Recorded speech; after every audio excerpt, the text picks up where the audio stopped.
With so many games that are barely a generation old being constantly remastered for current systems, it's always a breath of fresh air to get your hands on a really well put together ground up remake. Between Abe's Odyssey and the Crash and Spyro games, the last few years have brought us a few solid remakes, complete with new graphics, audio and gameplay tweaks. The Resident Evil franchise is no stranger to the remake process either, but to say that Resident Evil 2 sets a new standard for what we should ask for in a remake is no exaggeration. Now, if you expect a remake to stick to everything that made the original what it was, you might come away from Resident Evil 2 a little bit disappointed. The remake has done away with tank controls and fixed camera angles in lieu of a behind-the-shoulder third-person perspective a la Resident Evils 4, 5, and 6, as well as more precise manual aiming controls to match. Unlike those games, Resident Evil 2 retains its more exploration-focused level design, featuring numerous lock and key puzzles that were synonymous with the series' early entries. Thankfully, Resi 2's shift from tank controls and fixed camera angles hasn't diminished the sense of tension that was found in the original Resident Evil 2. Engaging Raccoon City's various nightmares is kept stressful thanks to Leon and Claire's slower, unassisted aim, and although you're able to move and shoot, albeit inaccurately, most enemies can advance on you pretty quickly, regardless of whether or not you're nailing your headshots. And there's a solid variety of enemies to keep you on your toes too. You've got your stock standard zombies who will keep coming for you even after losing limbs, the lickers who are agile and vicious but can be bypassed if you're quiet enough, and the dogs that are fast but weak. Just when you start to get complacent, the game throws something new at you, often forcing you to switch up your playstyle or at least try out your various weapons. While the core mechanics of the game have shifted drastically from those found in the original, RE2's level design remains exceptional. Even without the nostalgia factor kicking in for these iconic locations, they're just really memorable, and the entire layout of the game world will stick with me for a few reasons. Firstly, each room has some distinguishing feature or gimmick, even when you leave the art museum turned police station and head into Raccoon City's sewer system or other less memorable locations. Secondly, you'll constantly be running back and forth between locked doors, key items, and item boxes on your first run through, which more or less burns the level layout into your brain. It's no small wonder why people talk about the levels in the original as much as any other aspect of the game, and being able to traverse them without awkward loads or transitions between fixed camera angles really feels good. Which is great because, like I said, you'll be going back and forth between items and item boxes constantly thanks to your limited inventory. While it can be initially frustrating as you rush around looking for the nearest item box, passing crucial ammo or healing items as you do, it really does make you learn the quickest routes around various levels, while also tempting you to take less items with you on each trip out from the safe room.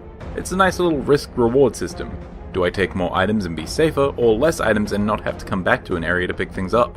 Your limited starting inventory also comes into play with progression as you find more inventory upgrades as you go and can afford to take more weapons and healing items with you during each foray into danger. And Raccoon City is packed with danger. As I mentioned earlier, there are plenty of enemy types and the base shooting mechanics are responsive, but not so slick that you feel like shooting is always the best solution. Sometimes, actually most times, it's just better to run your ass off. But the shooting feels really good. Whether you're shooting pistols, shotguns, grenade launchers, whatever, it all feels really satisfying to land a shot. Zombies flinch realistically as they stumble ever forward, shotguns blast the flesh off of zombies with an upsetting degree of detail, grenade launcher rounds knock most enemies off their feet in a rare display of power on the player's behalf. All of these elements combine with some excellent gun and gore sound effects to make those brief moments where you are in combat incredibly gratifying. Actually, I think Resident Evil 2's overall presentation is where it shines brightest. For a game where you're constantly dealing with decaying corpses and disgusting abominations, Resident Evil 2 is super pretty. Character models are incredibly detailed, facial animations are maybe the best I've seen in a video game, and the sparse lighting makes the already off-putting locations in Raccoon City that much more stressful to explore. And the stress is amplified by the game's exceptional sound design. On top of powerful gunshots and juicy gore effects, the moaning of zombies in the surrounding areas and constant rain pelting outside the game's main area really sets the tone perfectly. And then there's the voice acting that, while definitely serviceable, doesn't quite have the same awkward charm as classic Resident Evil. Thankfully that's balanced out by the dialogue itself not being afraid to be a little goofy or campy at times. RE2's soundtrack on the other hand has only one setting: tense as fuck. There aren't a lot of notable standout tracks, but on the whole it fits perfectly well, and the tracks that do stand out, well, they'll be haunting my dreams for the foreseeable future. As far as the original Resident Evil 2 goes, I think every aspect has been touched up for RE2 make. Its graphics and audio are obviously all brand new, and they are outstanding, I can't stress that enough. Its gameplay has experienced a significant shift in perspective and base mechanics. That said, I can't really speak to the differences between this remake and the original in terms of story. However, the narrative that Resident Evil 2 Remake does bring to the table is schlocky, full of twists and interesting reveals, and most importantly, it's entertaining. Leon and Claire are both endearing thanks in part to their often cheesy dialogue, and the split perspective from their individual scenarios are interesting to say the least. What could be a straightforward zombie outbreak/conspiracy is made that much more interesting by having information only become available to certain characters at certain times. It also makes the game super replayable.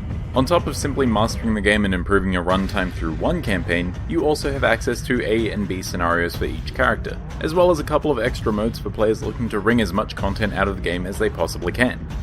Even without these modes, replaying the game and figuring out the fastest routes and the most efficient inventory management would be satisfying enough, even though there are some aspects of the game that leave a little something to be desired. Yes, for as much praise as I've leveled at RE2 thus far, it's not perfect. The puzzle design for the most part sticks pretty rigidly to the original's lock and key formula, which is rarely challenging on its own, and the amount of rounds you can pump into a zombie's head before they're dead permanently can be a little annoying. More than anything, that last point is just kind of inconsistent. You can get a critical headshot in one bullet if you're lucky, but if you're not, then most zombies can take between 3 and 8 bullets before their heads explode.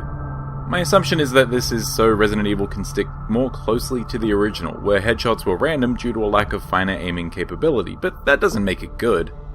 Finally, even the exceptional visuals take a hit at times, as zombies that are mere meters away from you will often stumble around at a noticeably lower frame rate. It doesn't happen often, but when it does, it's kind of jarring. But all in all, I have to admit that these are somewhat minor nitpicks. You'll often simply avoid zombies to conserve ammo anyway, and like I mentioned way earlier, the puzzle design does have the silver lining of getting the level layout seared into your brain.